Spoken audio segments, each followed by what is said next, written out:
Global Typhoon, Chairman TV. Weather update. Helping homeless people. Please subscribe.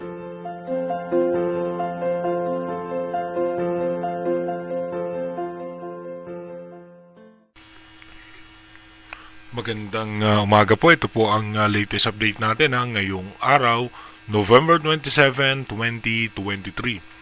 Patuloy nga pong umiiral sa ating bansa yung Northeast Monsoon o yung amihan na nakakaapekto na nga po yan sa may Cagayan Valley, Apayao, Kalinga, Mountain Province, and Ifugao.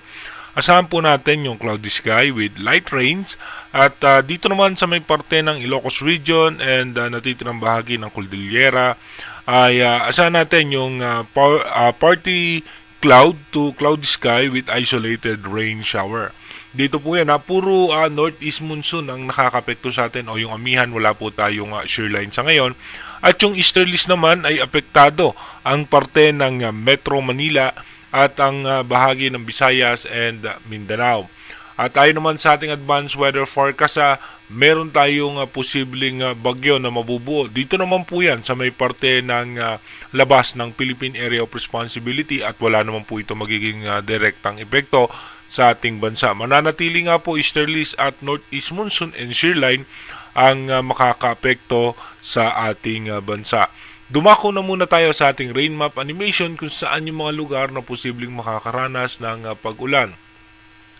Mamaya nga po alas 11 ng umaga may mga posibilidad na pag-ulan dito nga po sa may parte ng Bicol Region at ilang bahagi ng Visayas. Pero yung malaking bahagi ng ating bansa ay magiging maayos naman ang lagay ng panahon. Asahan na lamang natin yan yung localized thunderstorm.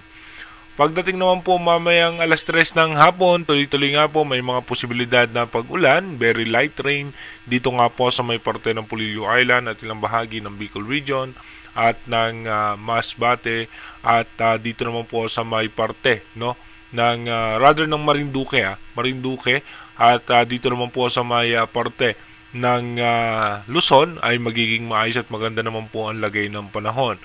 May mga posibleng pag-ulan na rin po dito sa may parte ng Mindanao pero panandalian lamang ito. Pagdating naman po ng alas 6 ng gabi, tuloy-tuloy nga po may mga posibilidad pa rin na pag-ulan sa parte ng Bicol Region at asahan natin yung halos malaking bahagi ng bansa ay magiging maganda naman ang lagay ng panahon. May mga isolated rain shower po tayo sa Metro Manila mamaya po yung gabi. Pagdating naman po ng alas 10 ng gabi, asahan natin may mga pag-ulan sa eastern section ng Mindanao at ng Visayas at tuloy-tuloy nga po magkakaroon ng mga posibleng pag-ulan dito pa rin po sa Polillo Island at maging dito nga po sa eastern section ng Luzon. Sa may Palawan naman, meron din po tayo dyan isolated rain shower. Dumako na po tayo sa ating advanced weather forecast. Dito nga po sa ating advanced weather forecast ng European Center, bukas nga po, November 28, patuloy nga po na may mga posibilidad na pag-ulan at magkakaroon muli ng shear line dito nga po sa may parte ng Northern Luzon.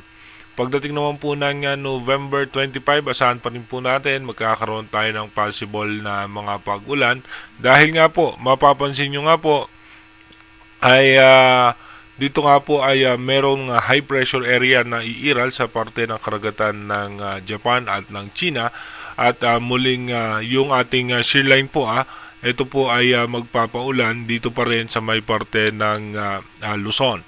Pagdating naman po ng November 30, by November 30 tuloy-tuloy pa rin po magiging maganda lagay ng panahon at meron pong mga posibleng pag-ulan dito nga po sa may eastern section ng Mindanao at ng Visayas. Ito po ay easterlies yung nakaka-apekto dito sa ating mga lugar.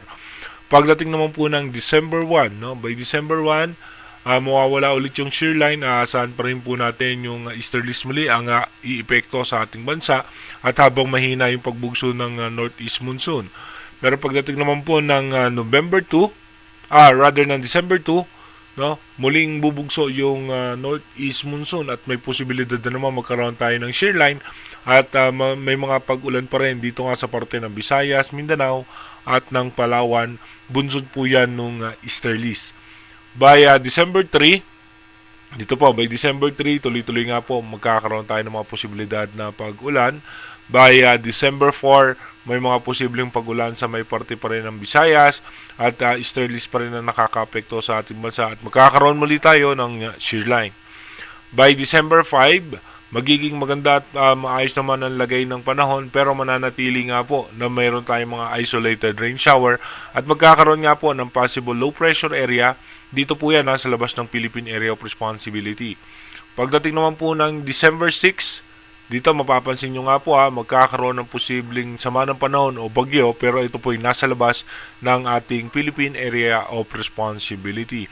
Sa ngayon nga po, nakita nyo po sa ating advanced weather forecast, wala po tayong minomonitor na bagyo na makakaapekto o papasok sa ating bansa, maliban na lamang po itong posibleng bagyo na nasa labas ng Philippine Area of Responsibility na mababa naman ang tsansa na pumasok sa ating bansa. Inulit ko po, yung ating advanced weather forecast is possible scenario pa lamang po yan, malaki pa rin po ang posibilidad na magbago yan. Kaya manatili tayong tumutok sa ating advanced weather forecast para malaman natin yung mga posibleng sama ng panahon na makakaapekto sa ating bansa. Mag-iingat po tayo palagi. God bless po sa ating lahat.